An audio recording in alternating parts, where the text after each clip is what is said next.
श्री स्वामी समर्थ. हरतालिका व्रताच्या दिवशी कोणती 16 पाने अर्पण करावी? तर चला जाणून घेऊया. पण त्याआधी तुम्ही अजूनही या चॅनेलला सबस्क्राईब केलं नसेल तर चॅनेलला नक्की सबस्क्राईब करा.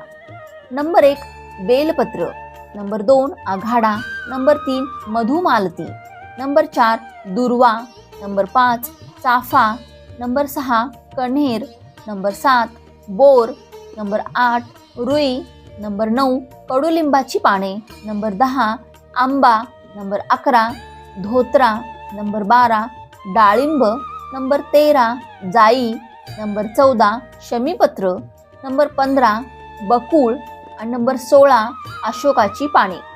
ही पाने शिवलिंगावर अर्पण करताना नेहमी उलटी करून व्हावी आणि वाहताना ओम नमः शिवाय हा मंत्र जपावा. काही लोक या दिवशी तुळशीच्या पानांचा वापर करतात, परंतु गणपती व महादेवाला तुळस कधीही अर्पण केली जाते.